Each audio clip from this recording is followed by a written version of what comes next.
Before I start my review, I have to give full disclosure. I played a review copy of the game which was very kindly sent to me, and I'm a huge fan of the original Rad RayGun. So the chances are if Super Rad RayGun was an improvement, then I would like it too. I can't help but be somewhat biased considering I've been following Super Rad RayGun for quite a while now, so I thought you should keep that in mind while you watch the rest of the video. On the face of it, Super Rad RayGun is a game full of charm, wit and laugh out loud humour, especially if you're interested in politics. This game could have been a simple trip down memory lane for Game Boy fans with no real difficulty, a bit like how the recent indie game back in 1995 was a trip down memory lane for survival horror fans. But the difference is that Super Rad RayGun is also a challenging and good game in its own right, not just a gimmick game. Not that I'm saying that Super Rad RayGun is the hardest game you'll ever play this year, but I am saying that it's a good challenge and it doesn't hold your hand like some of the modern games. This is an unapologetic recreation of an old Game Boy game. But before I can explain why the gameplay is challenging, I have to first explain what's new with Super Rad RayGun. The first difference I noticed is that you now have customizable upgrades that you can change on the fly. To gain the upgrades you have to collect battery packs which are hidden quite well throughout the game. To get some of these battery packs you have to find them in secret areas in the game, and I find these really fun to try and look for. And it's actually quite satisfying to find some of the harder ones on your own. Some of the enemies when killed will drop 8-bit coins, which you can spend to upgrade the capacity for some of the skills and abilities. The next big change is the world map. You can now choose a path in which way you want to go next, and most of the time it will branch off to at least 2 different areas. Not to spoil the story, but eventually it branches off into 3 different places where you have to visit. And this is really good because if you're having difficulty in one of the areas, you can choose one of the other paths to go on and hopefully unlock some new batteries or bitcoins and upgrade some of your abilities. This also means that you can replay some of your older levels and hunt down some batteries that you may have missed. Being able to change these abilities on the fly means that you can adapt to each of the different bosses and levels. And in fact you have to do this quite a lot. For example, in the swimming parts, you'll want to put your protective case up as high as you can, and as well as the radioactive parts. If you're fighting a boss that flies overhead, you'll want to upgrade your arc shot, or if you find that you're dying too quickly, you might want to just upgrade your health as much as you can. This customization almost brings a level of strategy to the game and also makes it feel a little bit like an RPG. Another thing you can customize is the colour palette. You unlock these while you play the game, and you can change them on the fly as well anytime you want. I don't like messing about with the colour palettes too much, I just like to stick to the default green. One new addition I did notice is that when you're playing with the default colours, there's a subtle change in some of the levels.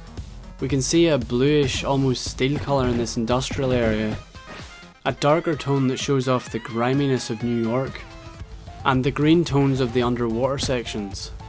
Granted, this is all very subtle, but it's well thought out and it brings a lot of depth to the game. And I was worried that by changing the colour palette on my own, I may lose this. I wanted to first play the game as it was intended, and maybe on a replay of the game I'll change the colour palette. When you move screens in Rad RayGun, the enemies in the previous area all regenerate. This was intentional and found in many games of the Game Boy era.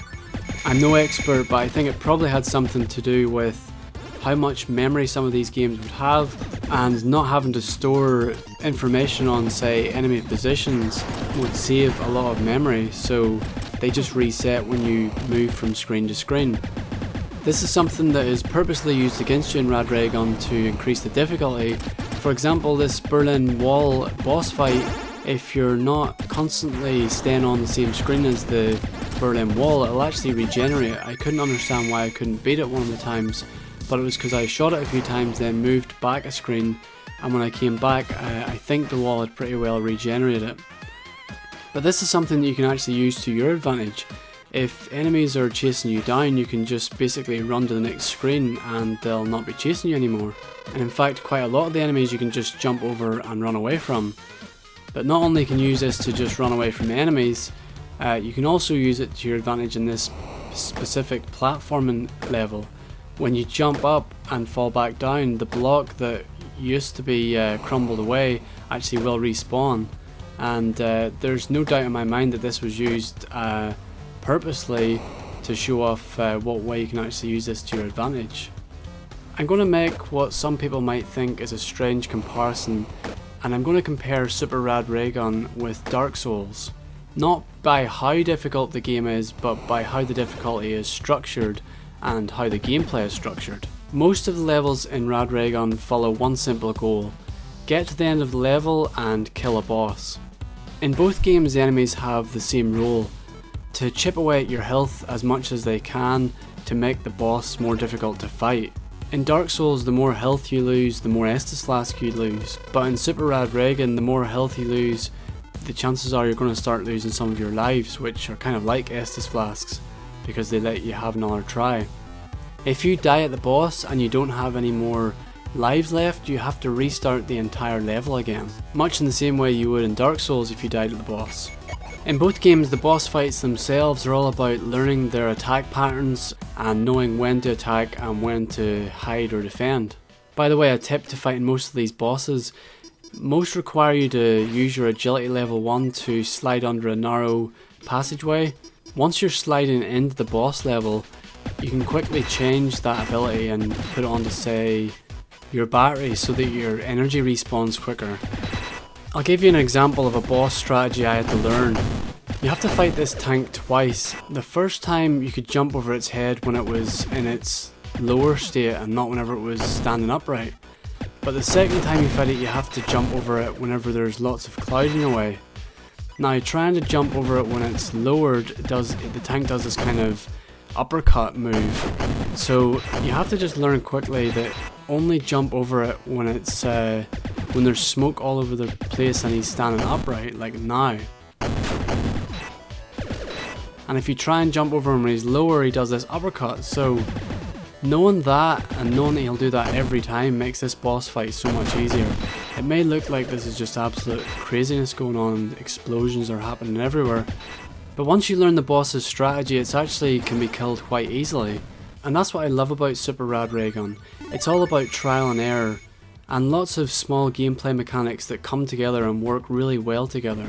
It's a vast improvement over the original Rad RayGun, and I'm really glad to see it all come together and be such a polished game. At the time of uploading this review, Steam tells me that I've played 5.5 hours and I still haven't completed it.